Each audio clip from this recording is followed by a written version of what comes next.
Just to briefly introduce myself, my name is Hannah. I live in Plymouth. My day job, I work for a charity called Transforming Plymouth Together, and we get churches involved in social action. However, I have, as Carl said, I've started working with SWBA, working as a digital missioner, and I freelance doing digital and content for social media support for churches and charities. We've also got the previous 2 webinars, as he said already. If you are on social, please do find me either with the Hannah FH, which is my personal account, or FH Digital, which is my freelance account. You can find me on Twitter, Instagram, Facebook, and such. So if you are on there, please do say hello. So the new frontier. We're in the biggest communication shift for 500 years, since the printing press revolutionised how we consumed and understood not just religious texts, but all written word, leading to a huge shift. Changed culture, altered habits, improved education, and put the opportunity to consume the word of God in the hands of the people during the week, not just from a pulpit in Latin on a Sunday. We've gone from paper to platform, from script to screen, from scribe to selfies.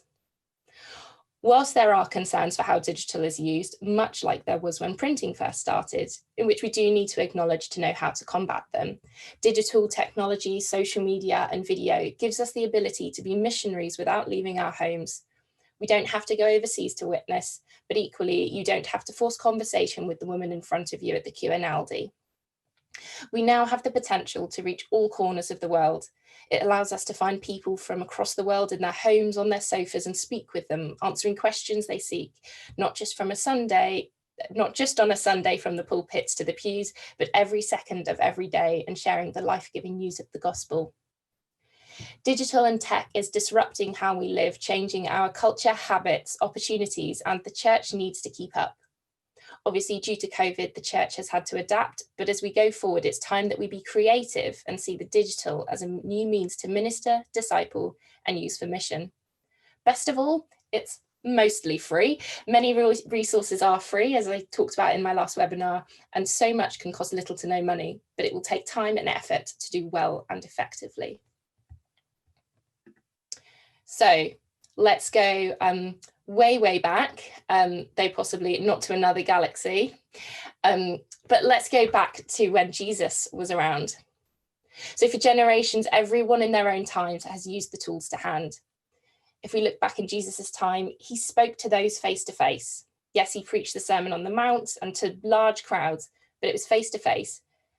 And to be honest, quite limited in its reach. He didn't travel that far, but obviously the message has carried on for 2 millennia and has travelled all around the world. Paul, a few years later, or a short while later, travelled around a bit more, but his reach did go further as he wrote letters to the churches and communities, and he made it personal to them, reflecting on issues they faced and making it relevant to challenges that they faced. Travelling forward a few more centuries to the turn of the 1st millennia, and monks would copy the Bible, beautiful and ornate, but in Latin, and there were only a few, so very expensive. And apparently I've just found out that it would take scribes around 15 months to copy the Bible. A couple of hundred years later, to the 1450s, when Gutenberg printed the Bible, only 180 were in the first run, but apparently only 30,000 existed across the whole of Europe. So actually, even this small number made quite an impact to the market. Over the last 200 years, as radio and TV has become more accessible, it's reached a whole new audience, offering churches within the house, but also alongside other cultural topics. However, it's still quite pricey and focused on broadcast rather than community. So now we're in the digital reformation. As I said earlier, we're in the biggest communication shift for 500 years, and never have we had such a seismic jump to putting the opportunity to witness and share in the hands of the people so that we personally can strive to work towards the Great Commission of going out. And whilst there are trolls on Twitter, there's fights on Facebook, I had to include this GIF because I'd like to think that even in Jesus's times, there were still a few communication issues. So what are the challenges we face? In all honesty, even prior to lockdown, church attendance was going down. That's for various reasons, too much that we're not going to go into today, but the rapid changes in technology, culture and habits has meant that people just didn't find the relevance to themselves.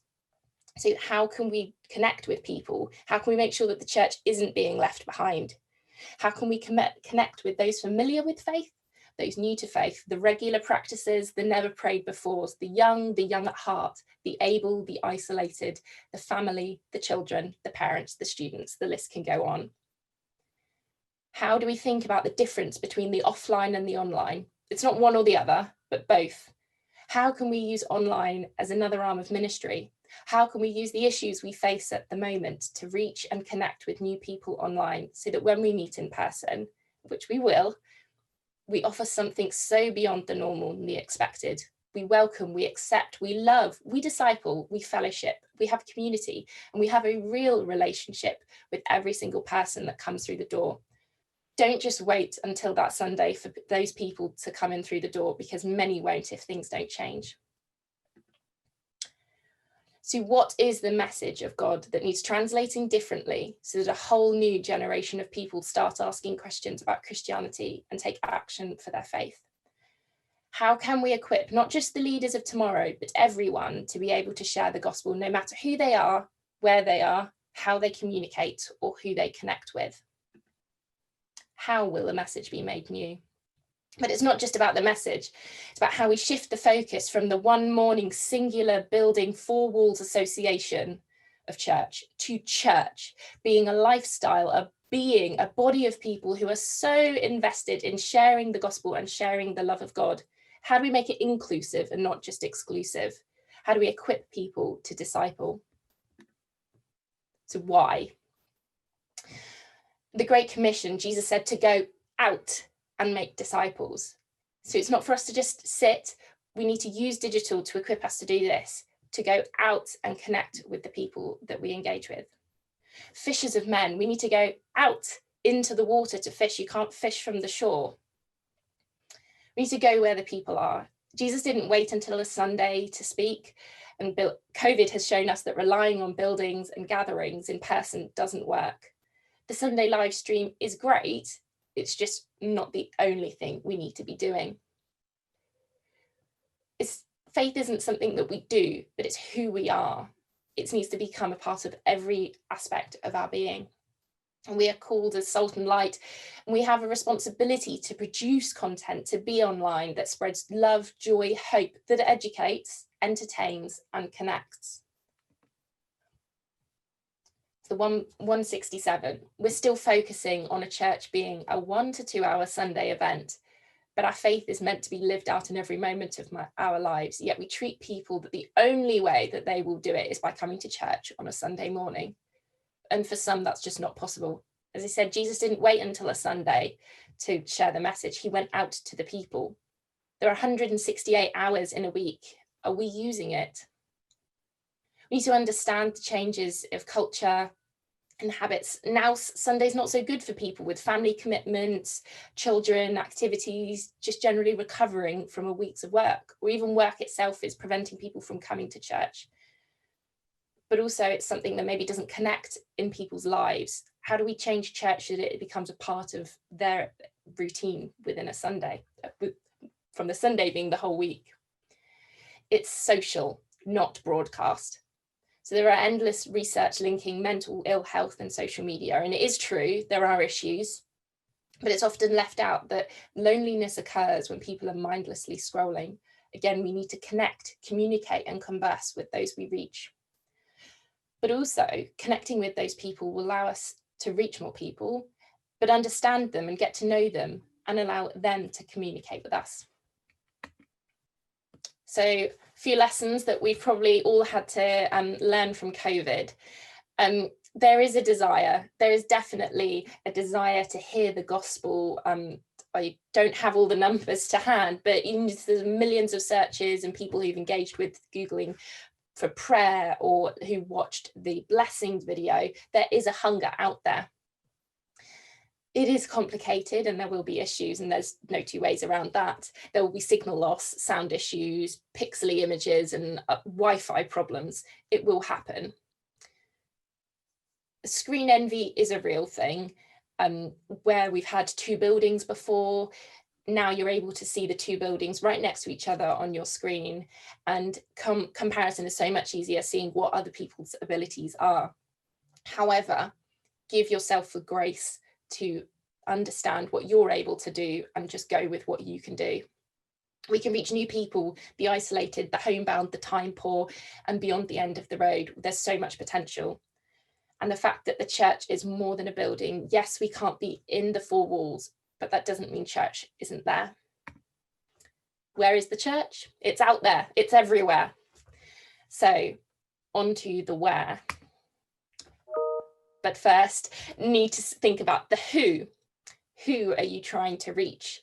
You have to kind of understand some of these bits before you understand what platforms and what social media you actually want to be on. There's no point in being in a community where it is mostly retired, or those who are maybe not digitally native, in saying that you want to set up a TikTok account if they struggle with having mobile devices and it's mainly desktop usage. Understand who you're trying to reach. Have a sort of client avatar, sort of the hypothetical person of who you would be reaching and who you'd want to connect with, their habits, their behaviours, and the things that they connect with, the platforms they use. Think about what you're currently doing in church. Do you have a thriving kids team and families that are engaged with your church? Can you use them in what you're trying to do and actually reach more people by collectively pooling ideas together? Who do you have in your congregation to help? Give people new ministry opportunities. We have prayer teams, hospitality crew, welcomers, worship. Social ministry can be one too. So on to the wheres and platforms. I'm doing this in 2 parts. So I'm going to just have one slide that covers the sort of premise and the premise and capabilities of a platform, and then the opportunities. And what I will suggest is not a only list, it's just a few recommendations. There are hundreds and hundreds of different ideas that you can have for things to share from your church's accounts. So Facebook, as a consumer focused, mobile and desktop. You have profiles, which is you personally. You have pages, which are business or organizational front facing. And then one of the key things that Facebook are really trying to push in their goal and value of community are groups, which can be private, public, or secret. But in the same way that pages, if you imagine social as being a house, pages is your front porch and the front of your house, where you can kind of represent who you are, and you might say hello to neighbours or the postman as they walk past, and you might kind of put the odd thing about what a church is doing. Groups allows you to converse, to sit together, to have a coffee. It's the living room of where you can interact and be. There's so many then further features in it. You can have units to do Bible studies, mentors, files, polls. You can have watch parties. There's so many different things you can do within groups. Thinking just generally about Facebook, you've got videos, photos, you could short or longer form written content, organic and curated. So organic being your own content that you produce. So your pictures, your videos, your written word, or curated of liking and sharing other people's contents or finding resources from other people. You can links in to direct people to other sites. You have live, premiere, and I think I was probably going on a little bit there, so I shortened that down. However, I would just say in terms of posting, you want to post probably once a day, ideally not more than that. I have seen some pages when they're posting, I think 7 times a day, and actually Facebook, it just can become a bit overwhelming because Facebook is no longer really done in a time algorithm. It's more about engagement. So actually doing too much in a day can become a little overwhelming. It's more about the directing people to groups and the community side of that's where you can engage more regularly with. So in terms of thinking about what you can put up, so obviously you want the online service, but it's thinking about an online service, not the service online. Live streaming is brilliant and hugely important, but we need to think about how we utilize the capabilities within Facebook and Live. So conversations, chats, responses, you can invite people into video. How do you create an online service that factors in all of these aspects? You could have reflections or summaries on a sermon, you know, whether you've got extra notes or follow-on questions, or a chance for people to actually have a conversation about the sermon. You do that live on kind of Mondays or Tuesdays or towards the end of the week to give people a bit of an idea. Share resources and reflections, again, a great way to utilize curated content. Church family stories, so get to know the church family, get to know the church team, you know, share who the vicar is, who worship leaders are, do they play any other instruments, who's on the coffee crew, and what's their favourite drink. Start great debates about which is better, tea or coffee. Life topics, can you get themed chats with your congregation asking, what does Jesus mean to you? You know, my testimony story. What does Christmas mean? What's my favourite aspect of Christmas or favourite carol? Building those content, building videos allows you to have content that you can utilise in loads of different ways, but actually people want to engage, and also they get to know the person behind the posts, so that when they come into the church, when we can go back into the buildings, they have an idea of who the people are and they recognise the face. Think about encouraging fun, motivating posts, but also challenging. You know, it is about discipleship. So how can we encourage people throughout the week to think more about Christ? And then within group side, you can have prayer groups and chains, study groups utilising the unit sections within Facebook. So there's so many different things that you can do. And on the right of my slide, she's got a Vineyard Church, so they have launched lockdown stories. Obviously, it's directing about faith, and probably a lot in the congregation have contributed, but actually it's not about just selling their Sunday service. Twitter. So again, a mobile and desktop site, primarily more on sort of B2B, so individual conversation, support, but giving you global connection. Users are kind of more of a professional age, and the 280 characters doesn't give you a lot, but actually short, sharp posts that really can allow conversation. And there's so many different topical issues that are going on at the moment where people are able to communicate, share opinions, learn from each other purely through Twitter. Types of posts, types of content would be photos, videos, again, links, hashtags, utilising kind of themed events. Lists are a great resource within Twitter as to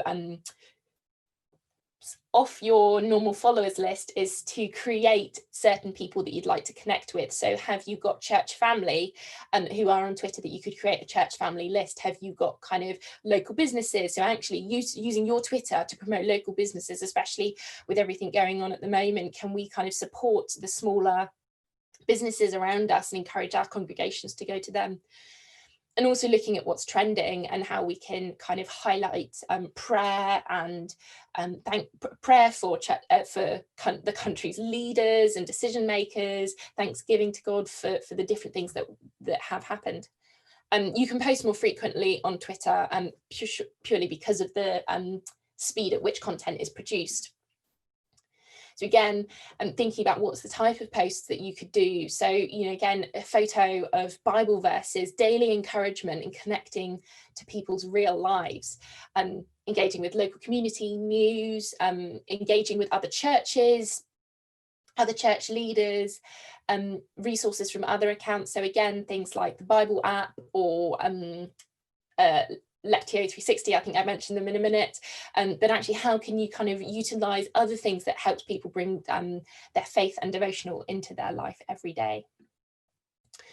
Instagram, huge audiences primarily with younger demographics. It is more visual rather than written. So photos, videos, you can do graphics, so sort of Bible verses as was on Twitter, as was on the Twitter graphic, that you could use something like that. So it's more visual rather than what's being said, but also there's the opportunities with stories, reels and IGTV to actually connect and share the kind of authenticity of people's lives and actually share kind of beauty in every way. 3 or 4 times a week posting kind of is optimal. Obviously, if you have a lot of younger demographics, you could increase it, or less so, you can reduce it. But that's where really stories and reels comes in that you can produce a lot more content for stories. You could do a lot of behind the scenes daily reflections, daily verses, and through that will help to drive traffic. So on here, I've got Rev Chris, who has, at the time that I took this earlier, 175,000 followers on Instagram. He's sort of the celebrity Rev, I think he's based in London, but he's really utilised the platform in sharing the gospel and sort of connecting with people who are on the platform but maybe aren't of faith, rather than trying to put people of faith onto the platform. So think about encouraging posts, daily verses, photos. So actually, for me, living in Plymouth, you could do beautiful pictures of the sea or Dartmoor or the countryside. Actually, just having beautiful images or even challenging images can really help to make people stop and think and to challenge them in the types of content that they're posting. Again, daily readings, reflections, short sermons. So if you were doing a live thinking about a previous sermon or a summary, actually you could do a video and put it onto IGTV. Interview with community congregations. Could you, if you've got a lot of younger people, could actually you give a bit of a sort of behind the scenes to what their lives are like and the things that they do. Even now with lockdown, how are they coping? What are they doing? Again, behind the scenes. So stories are brilliant for that. TikTok. So predominantly 18 to 24-year-olds, it's a mobile device, short videos, posting around 5 to 10 times a week. I have to be honest, I'm on it, but not a massive user. I do look on it occasionally for kind of humorous Christian content. So I'm possibly not the best demographic for understanding its usage in its whole entirety. But again, the potential for reaching younger people who are exposed to a lot of unhealthy behavior on social media, in thinking about kind of consumerism, comparison, jealousy, and sort of the nasty things that social media can kind of fuel. Actually, how can we use it to connect with those people, to just bring a little life into their hearts? So the opportunities again are amazing. I'm thinking about encouraging verses. So probably not the clearest actually on here, but the video is a Stephen Furtick, literally kind of 20-second, probably not even that, clip of one of his sermons. He's sort of saying a few sentences, but just highlighting kind of something amazing of saying, don't trade what God says about you for the opinion of others. And how amazing would that be to someone in changing their lives? So again, encouraging posts, Bible readings.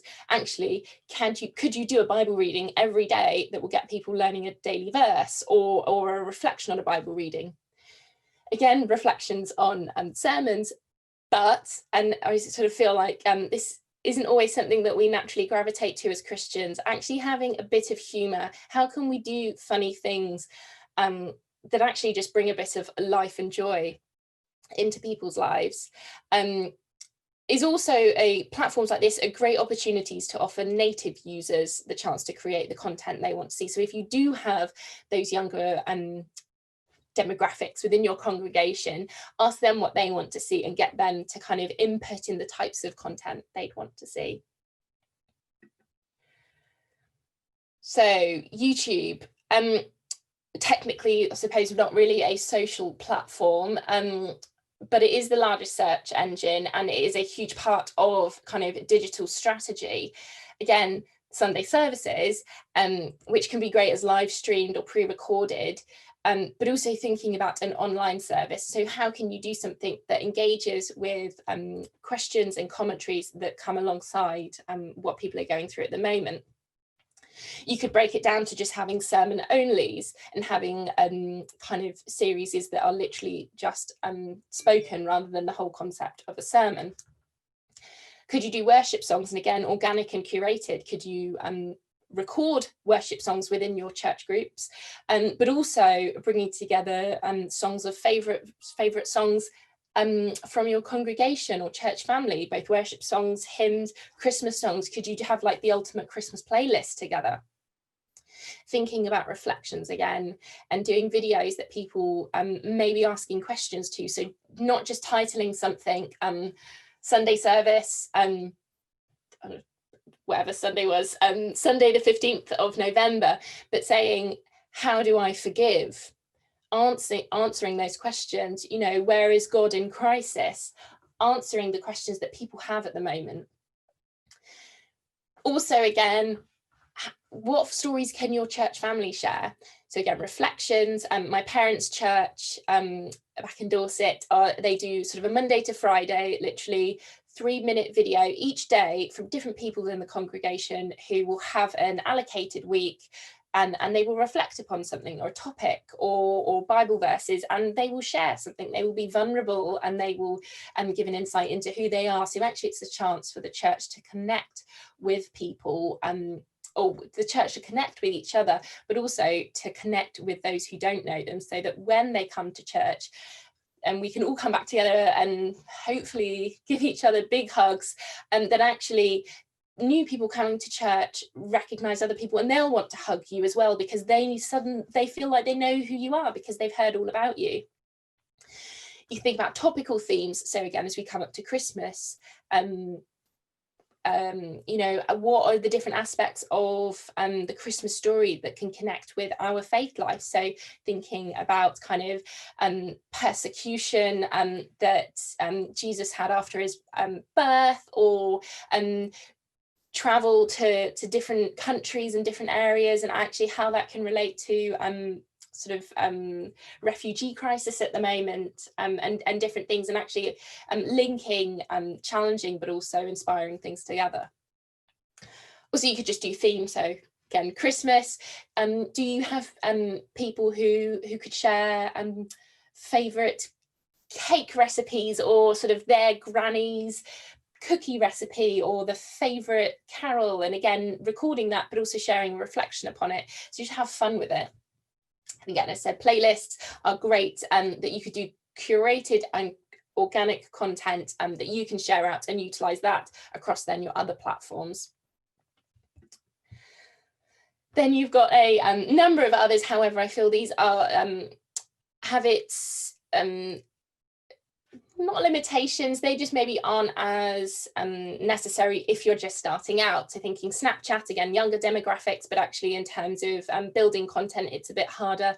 LinkedIn, a great way to connect with professionals. So if you've got a lot of people in your congregation who sort of professionally would be on LinkedIn, could you produce content that they're able to share out and bring hope to people who are working from home or struggling, or actually just finding life a bit challenging at the moment? How can we encourage them? Pinterest, whilst not technically a social platform, I have mentioned it before, it's a great resource of finding ideas for graphics and different things, but actually just great to share resources and ideas. Google Plus, again, great. Websites, again, not really social, but thinking about where your content is. If anything should happen on Facebook, Twitter, Instagram, all your content is gone. So making sure that actually you utilize a good website that people can find information, they can know how to get access to your sermons and find all the information, but also that helps to connect with then your social platforms when you can really communicate with them. And I've just put down kind of WordPress and Squarespace for resources that you can use for that.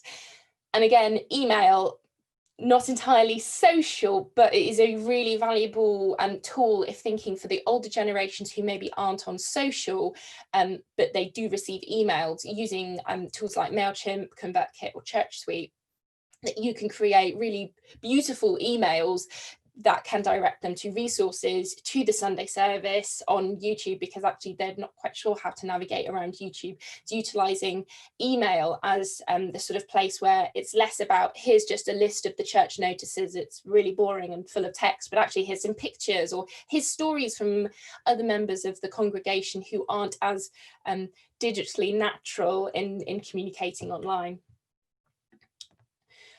So a couple of tips, just in thinking about the types of things that you're producing. stop the scroll. It's all about kind of stopping this mindless scrolling as we just engage on social, stopping the scroll to get them to engage with you. Social and storytelling, it's about communication, but also telling something exciting and interesting to people out there. And kind of, we have the greatest story ever told at our fingertips, so why aren't we shouting about it? Do you think about your inward and outward messaging? So Christianese, so making sure that online, and I've been I've done it once or twice of accidentally just writing, we'll be doing liturgy, and a lot of people just won't know what that means. What's the sort of, how are you communicating to people who aren't as engaged? Thinking the sacraments or the Eucharist, well, what does that mean? Could you create content that actually explains that, or could you just use different words to help people understand it? But also then how you speak inwards, so actually to your congregation about different things of saying, it's, we need to do this, we need to connect together. It's not just for one social account to do this, it's for all of us. So just thinking and being aware of who you're speaking to. One click evangelism. Again, we have never had the most easiest opportunity to share the gospel. We shouldn't be using Facebook to just share cat memes or the sort of funny jokes or videos of things. Actually engage your congregation and your friends, family, to like your service and share it. You never know who they're going to reach. And actually, from a slightly not cynical but sort of commercial point, actually it helps Facebook to understand that this is the type of content that wants to be consumed and engaged with. So get people to like and share it. Then you just never know who it will end up reaching. Engage with others, capture onto campaigns and things that are just encouraging and motivating to people in such a difficult time. So hashtag 360 grateful, which Carl was telling me about, so I'm sure he could share a bit more on that. But sort of just actually thinking about things that we can be grateful for every day and sharing that. Lectio 360, Bible app, and PrayerMate, and different tools that we can use to bring together our faith life. So final thoughts. As I say again, give yourself grace. We are not the BBC. We do not have, hundreds of members of staff who are graphic designers, web creators, TV, film editors. Give yourself the grace that you can do what you can do. Challenge yourself to try new things, learn new things, but give yourself the grace that you are doing what you can do. Try different platforms, experiment with them. It's always worth trying them personally and having them yourself before sort of working out how you use it for church. But do try. Be comfortable with one platform before trying another. It can just then become too overwhelming, but be happy with how you do with one, and as you then add other things into it. Encourage the younger people in your congregation and communities. They are the digital natives, it's their language. They're the pioneers, the new leaders, and the influencers for sharing the gospel tomorrow. Use them. It's social. Communicate, conversation, fellowship. It's social, it's two ways. It's social ministry. Our challenge is to go out and carry forth Christ's mission to the world. Don't use it just to broadcast, use it for social and ministry. And it's the church, the body of Christ. We, the people, are the church, not the building. It's about who we are as the church family. The body is online. Let's not sell the service. Let's shout about how amazing Jesus is and how he's changed our lives. We have to be authentic, honest, and vulnerable, both offline and online.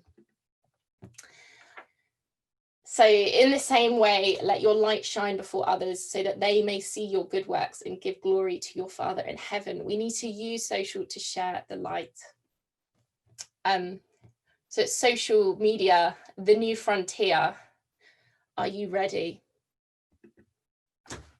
And that's me. I hope that's made sense. and I think now I'm bang on 22, good for time.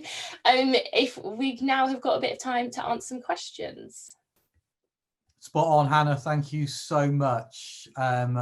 Brilliant, excellent. So please, guys, write your questions into the chat box. It would be great to have them. And it would be lovely to make this a bit of a conversation. There's about 30 odd, almost 40 odd of us in the room. So possibly it would be easier for me to ask the questions to Hannah rather than to come off mute. But please do write questions in the chat box and then we'll get started with that. That would be really, really helpful. There's one that's come pretty much straight off, Hannah, which is about any thoughts you have on the use of Zoom in terms of church's mission and ministry. Yeah, I kind of forgot about Zoom actually. I think it's tricky because it's not really social. It's a great tool for facilitating video conversation, but it's not really social because it's a designated space to converse. A fantastic tool, and I think it's great if you're then sort of doing Bible studies that you can converse during the week, and then we'll connect on a Wednesday evening for a Zoom Bible study. Again, you can connect with people from all over the world. There is obviously considerations about safety and Zoom bombing and stuff, so I think it's about being really careful how you share the Zoom details. I do know some churches who have their church service as a Zoom service, and I'm not sure how I feel about that, because I think you're limiting people from observing. How comfortable is someone going to feel coming into a room full of people where we all know each other, but you don't know any of us here, and you're sort of not quite sure how to engage with people. However, it could be great for conversations and more constructive conversations rather than simply service based, if that makes sense. That does make sense. Thank you, Hannah. And certainly I'm sure that most of us are aware of churches that use different platforms in terms of live stream. So they might live stream a service either on YouTube or Facebook Live, but then they'll have the kind of after service chat via Zoom rooms that very often are then broken down into breakout rooms to mean that there's only a few people that can actually have a conversation with each other. So notwithstanding some of the problems that there have been with Zoom, and certainly Zoom can be an option. How many people can we get in a Facebook room, asks Maria. And how do Facebook rooms work? Is it similar to Zoom or is it different? You can get 50 people, I think. That's what the latest update tells me. I haven't used it as much. I've used it more for, I think we used it once or twice for house group, but we found that it maybe wasn't the best. I think, again, it's just experimenting for different people's abilities, and if they are happy with doing it in that way. I think it's definitely great in keeping within Facebook. Facebook always like it if you do the things within them, so it's always worth trying it out. I hope to say I haven't used it enough to be massively familiar with it ins and outs, but again, try it with a house group, see if they're comfortable doing it, or a small group that can kind of just play around without worrying about if anyone sort of will get upset by it. Please do keep putting those questions in the box as well. There is no stupid question. If you know nothing about social media at all, then, and you want to ask it what seems to you to be a very basic question, please ask. This is why we're here. There's been a wall of information come at you in the last 40 minutes, and it will be available to watch back. This will be recorded, and I've put the link there to our Vimeo channel. I'll put it again at the end. There's also a handout which I'll put in the chat box at the very end of this webinar that you can download notes that Hannah's put together for today's session. Another question here: if we are encouraging contributions from many varied people in our church families, how do we manage content being appropriate given that others outside the church are looking in? So it's about managing proper, suitable content given the people that are accessing it. Is there a good way to do that, Hannah? So I think it's not about giving everyone access to the Facebook page and so anyone can post as and when they want to. It's about having designated times, because this one thing that I've struggled with my church is actually pinning people down and saying, what do you want to see? So whether you could have kind of Google Forms or actually just a conversation where you say, what's the types of things you want to see? What other platforms or what other churches or even businesses, whoever, are you seeing engaging with people well? It's the type of thing you want to see. Obviously, I'm going to say it, of having kind of digital missioners or someone who's designated as the digital person within the church, it's always good for them to kind of receive the information and resources and content and then funneling that through as to actually, yes, that's appropriate for us, or no, that's not. Always better to have too many suggestions than not, because I get it sometimes of people saying you're not sharing this kind of thing, or actually it's too small. I don't know if it's too small until someone tells me, because I'm seeing what I'm seeing. I don't know what challenges people's face. So again, it's really important that I make sure I'm speaking to other people. So yeah, I think kind of taking the information and filtering through it to make sure it is the right thing, not about giving everyone access to it. Obviously, if you've got groups, you can have different groups. So you could have kids ministry groups to worship groups, or just bulletin, so like actually just local news group within your church page, and so that actually you can have all the kids work in one section, so that, say for me, I don't have children and I'm not particularly engaged with our kids ministry work, I'm actually not finding that stuff annoying, and then I don't engage within the group. I just won't be in that group because that's not for me in terms of that ministry. So yeah, that's for that question, if that makes sense. And I think something you mentioned there, Hannah, which I think has been quite beneficial, is to say that having others in your church you identify as particularly gifted in this area. Most churches, you probably will know of that one person or a couple of people that seem to spend their entire life on Twitter or on Facebook.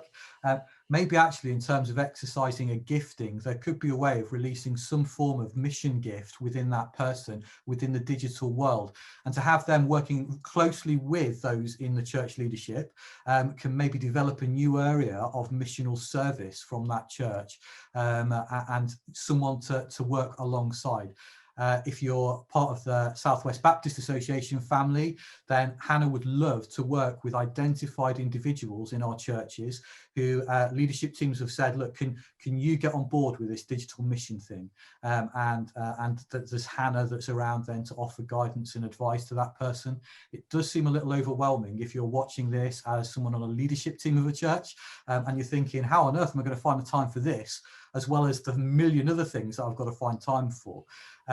This could be a whole new area of missional ministry that is launching. And there's more questions coming in, Hannah, which is great to see. One from Roy. So can I just add one last thing to that? I thought as you were just talking there, it is then, if you are giving it to people as ministry, it's also important and useful to have kind of social media policies and strategies, so actually that you have this is the types of language we're going to use. We're not going to kind of say anything particularly political, or depend, if you don't really want to, or unless you particularly do, or actually we want to highlight these accounts but we really don't want to engage with these accounts, and kind of thing. So actually that anyone who does come on board, they've kind of got a guide. And there's also then, there's nothing wrong with going, can I share this? Yep, no. And so having kind of a document in the same way that we'd have in various other ministries.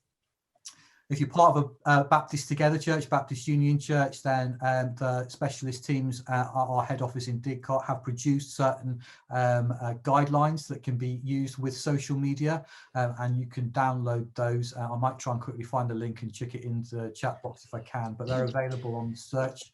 But equally, contact Hannah, and I'll put Hannah's, or I'll put a web page with Hannah's details in a bit as well. Abby, that was a good question. Happy to move on, Hannah? Yeah, sorry. Don't be sorry, this is all good. I want to get through as many questions as possible. Roy says, any advice on working with congregations where a significant number are unaware or unwilling to engage in social media? This is a question, it's a perennial question that's been going around. Any advice? I mean, unless you want to get your grannies doing a TikTok, like, don't worry about those platforms particularly. How are they communicating? Is it email? Can they get onto YouTube? Actually, do they just want a newsletter sent around? No, that is a huge commitment compared with posting on Facebook, but actually don't force them into something if actually that's not their ways of communicating. For me, this is all about seeing the gap in that we're not communicating with these people, the younger demographics or the isolated, those who aren't engaged with church, how we're going to where they are. If they're unaware of social media, actually, is this an opportunity to get people a bit more tech and digital confident? So it's not just about being on social media, but actually aware of scams and online safety, and actually comfortable in using a tablet and email and different things. So I just think that if they're not wanting to be there, then don't force them to be there. But at the same time, it's always useful to have presence in at least a website and Facebook and YouTube with everything going on, because you just might reach new people who will access it because they are in that space. That's really helpful. And some more encouragement here from Alex from Clevedon as well. Got a group of seniors, 50 seniors, who are now all engaging on a daily basis. And this is in social media. Lots of positivity and Bible quotes, favourite hymns being shared. That please do not rule out those that are older out of social media, thinking that actually they won't be able to do it. I understand some are resistant to that, and that's fine. But equally, I'm aware even of my 82-year-old mother, who apparently now is teaching her friends how to use Zoom. Believe me, if you met her, that we're talking technical miracles right there. There is an adjoining question to this from Jeff, which would be helpful, Hannah. What have you found to be the best platform for reaching 60 to 80-year-olds? Of the various social media platforms you've spoken of, what would be the best one to use for 60 to 80-year-olds?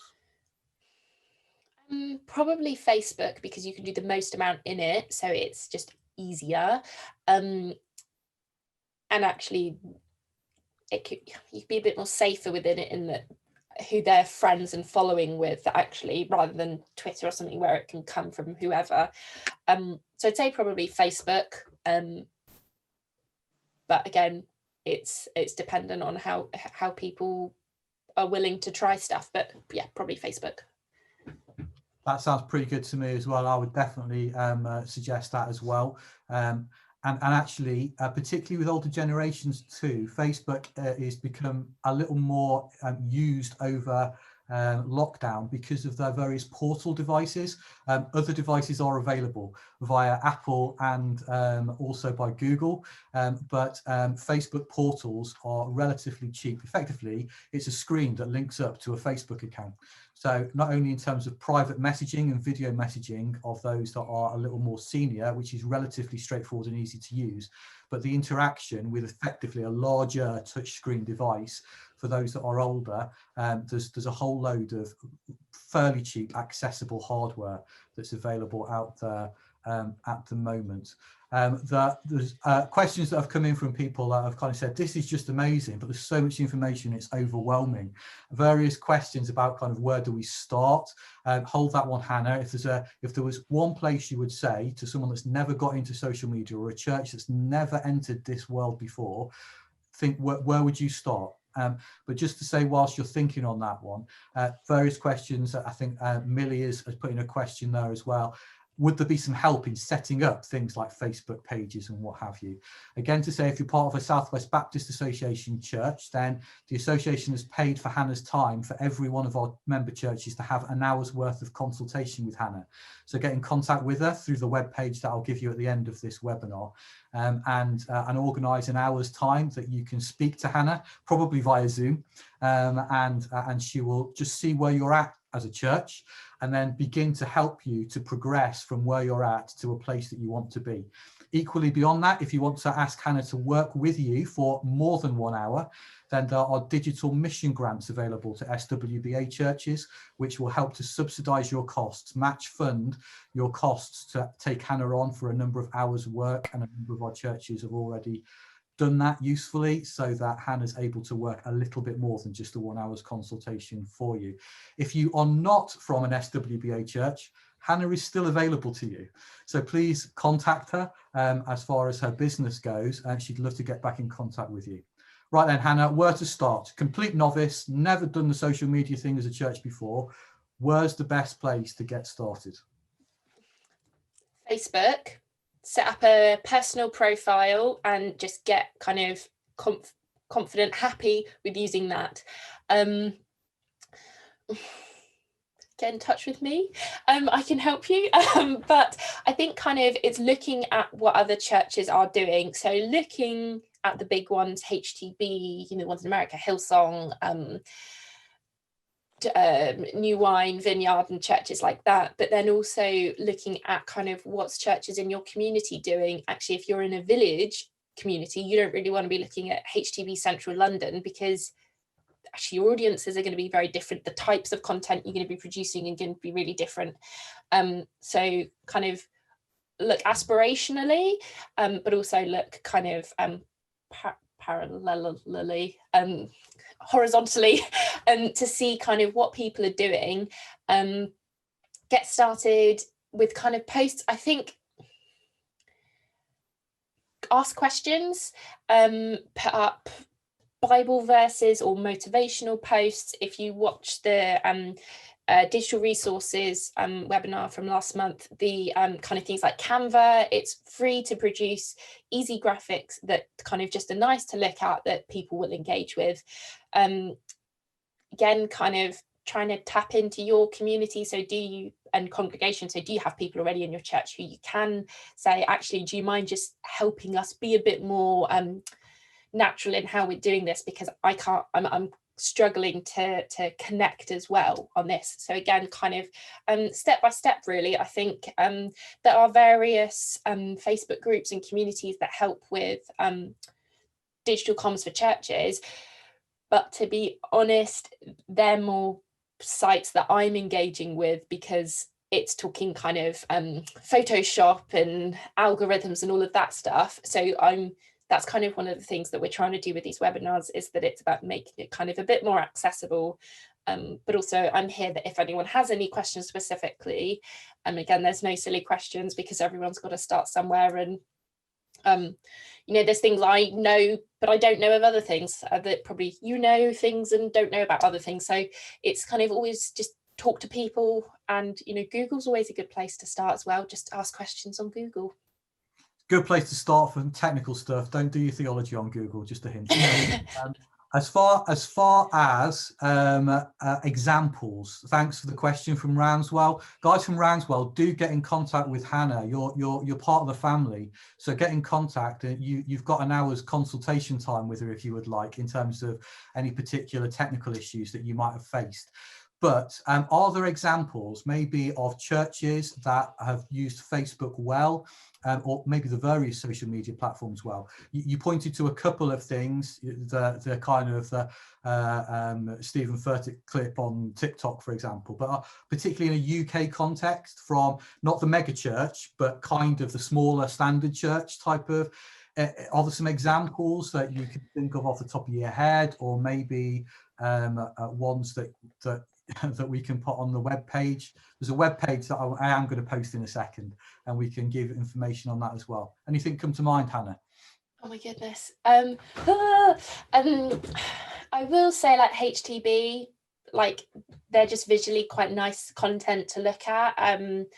Obviously that's HTB Central, and then the kind of funneled out churches below, they have a very strong brand aesthetic, which just makes it a kind of bit more of a connection with the younger sort of millennial audience that they kind of try to reach, which is great. And I think it kind of raises the rest of us to kind of think about good design.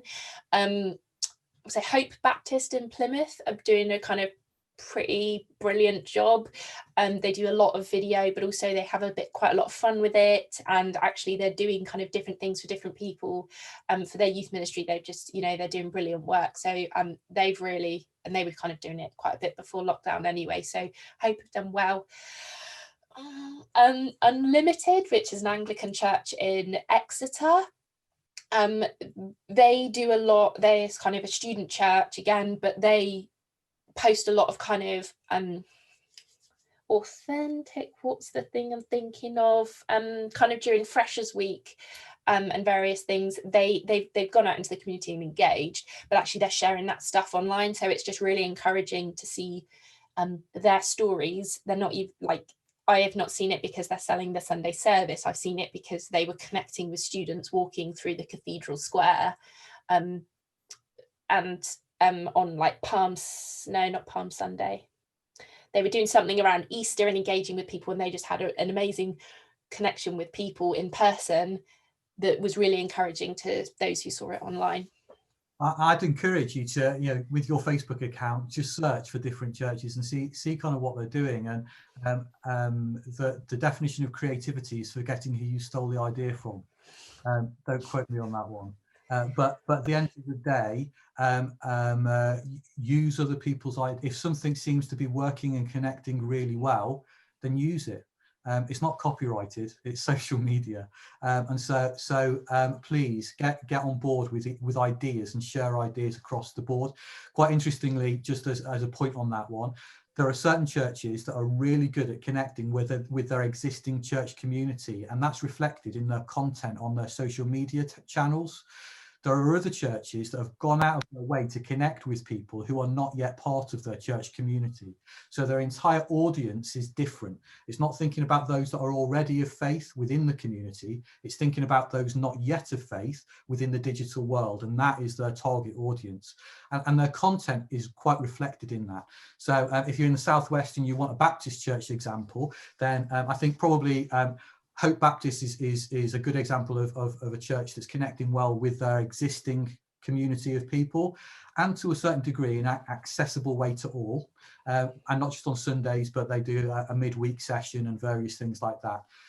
Timoth Baptist have got a YouTube channel. Go and take a look at it. So what they put out in pre-recorded form on Sundays from Timoth Baptist Church ideally is designed for those not yet of faith.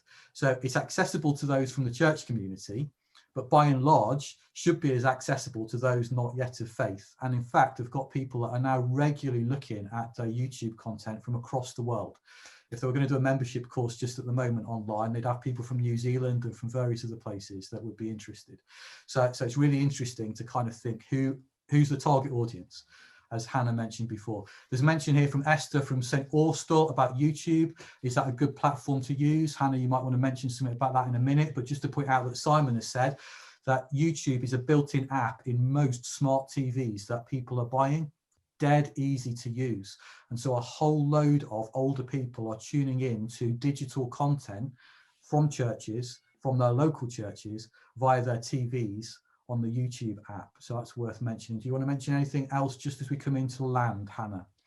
I think kind of if we think about YouTube, it is trickier to have a social conversation on YouTube. However, again, don't just leave it to a Sunday service. So earlier in lockdown, we'd have Bible study reflections. Our vicar did a kind of vicar in a shed video, which was sort of just a 5 to not even 10-minute sort of reflection on something topical, linking it to faith. So we were putting several videos out. We had some staffing holidays and stuff, so actually things just ended kind of, I think as well, people were just getting a bit overwhelmed with the commitment of having to do it all, so we stopped it. But actually I do really miss it, because I think it's all very well driving people to just on a Sunday, but actually we're doing something that's very for the congregation already.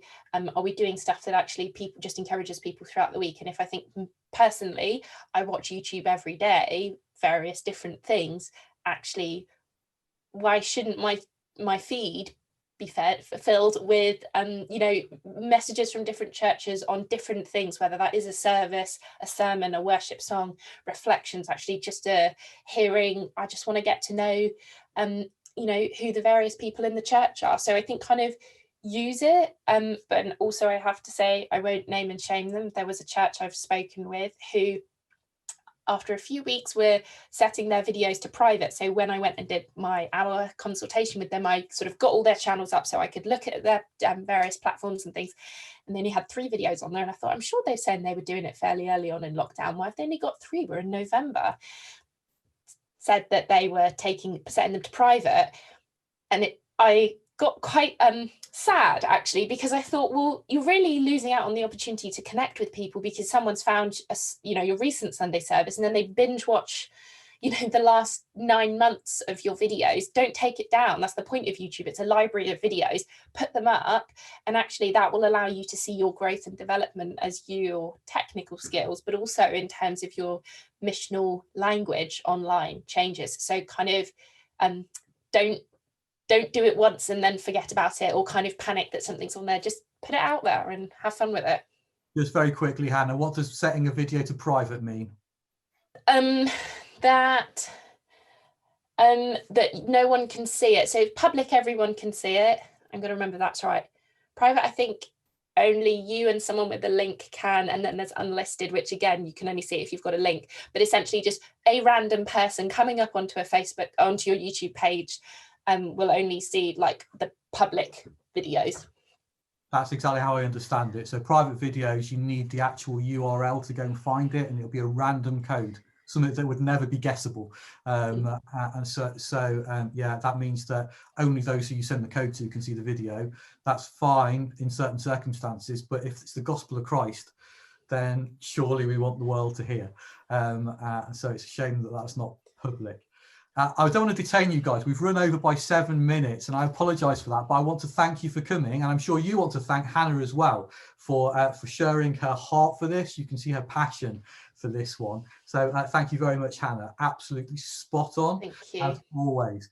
To say that, in your chat box now is the link to a web page. On that web page, you will find Hannah's details if you want to get in contact with her directly. Information about our digital mission grants if you're an SWBA church, and also the downloadable handout from today's session and links to the others as well. I will keep putting that information in the chat box, partly because thankfully you're also thankful, and so it all disappeared off the top of the chat. There's also a link there to our Vimeo channel. Vimeo's like YouTube, if you don't know, except we pay for it, so it means you can download the content free of charge, which you can't do very easily on YouTube. So go and look at our Vimeo channel if you want more of the previous digital webinars that Hannah's done on Christmas, digital Christmas, and digital resources that are available. Please go and click on that link. We're going to leave the chat box open. We're going to leave the room open for about 10 minutes or so. So you can sit there and click on the various links that I've just put in. Feel free to do that before you leave. You might be able to save the chat depending on what device that you're watching this on.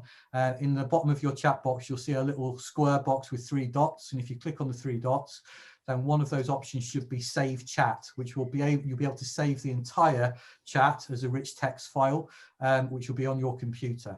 But if you don't know how to do that, or that's not an option for you, then please do stick around. Click on the links that are there in the chat box so that you can then go and look at stuff later on today. Thank you so much for coming. We have plans for future digital mission webinars and others as well. We've got some various webinars around Christmas time with Christmas content. I think probably early in the new year, we're going to do a series of 3 webinars if you or those in your churches or your clusters of churches are interested on the type of content that you put out there. Think about your audience. So if you're going to record something to go out on social media, what is it you're recording, and what style of delivery are you going to use for that content? In other words, are you going to put out there 25-minute sermon if you stood behind a lectern, or are you going to put out there 8 to 10 minutes reflection on something topical with you moving around, with you in a different location or change locations or what have you, so it's visually impactful. The second webinar in that series is going to be on, so how do you actually record that kind of stuff then? What equipment can you use without breaking the bank? Equipment you might have lying around in your house already or could get hold of really cheap. And how do you record stuff? Things to do with composition and lighting and audio. We're going to have Andy Thomas. So those of you that know Andy Thomas, who's from Fuelcast, please do go and look at Fuelcast and subscribe for what is a 3 times a week now devotion, video devotion that Fuelcast film beautifully. Andy is a true professional. So if we're going to learn about composition and about audio and such like, he's the person who will teach us. And then the last of that series of 3 webinars is going to be, how do you edit it then? So what editing suite do you use? Free of charge stuff particularly. We'll look at iMovie for those that have got Macs, and we'll probably look at Movie Maker for those that are on Windows-based computers, that are both free, accessible editing suites that you can use to edit down your content and then publish it to various social media channels. So that'll be 3 webinars in the early new year that we hope will be helpful to you. Spread the word around. Please do like and share, because this is what we do with everything social media. Like and share. So like and share the webinar when it comes out. Like and share our Vimeo channel and our YouTube channel, which it will also appear on, and I'll put a link in the box.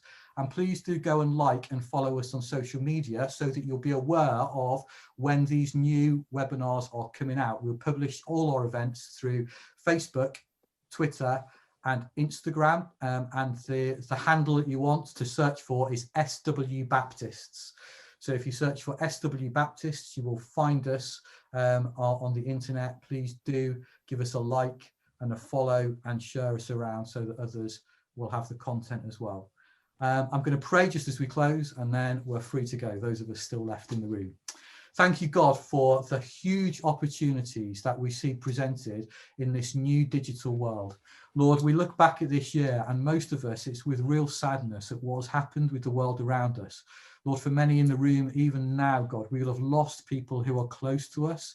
And Lord, we sit today with this heavy heart because of that. Lord, at the same time, we look at the world that we've discovered that is maybe new to us over this last period of time, particularly since March. Father, for this whole digital world, the window of which is open to us this year, Lord, we recognise the opportunities for the gospel, your gospel, to be spoken of and to be demonstrated in this new way through this new media form. So inspire our hearts, Spirit of God. Help us to have the boldness to step out into the unknown in this area. We thank you for those who have gone before us, who can offer us guide and offer us help. We pray your blessing on Hannah and others like her, who have got a heart for your mission, but a heart to reach those with your gospel through the digital means that Hannah's highlighted today. Please, God, help us to be your servants, following your commands in the places that you call us to, in this digital world as it links with our physical world around about us. Lord, as we go from this place today, with it be with eyes open to where you're at work, with ears open to what your Spirit is saying to us, with hearts and hands and fingers ready to respond, God, at your prompting, Lord, that your kingdom might come and your will be done on earth as it is in heaven. God's people watching live and the recording said, Amen.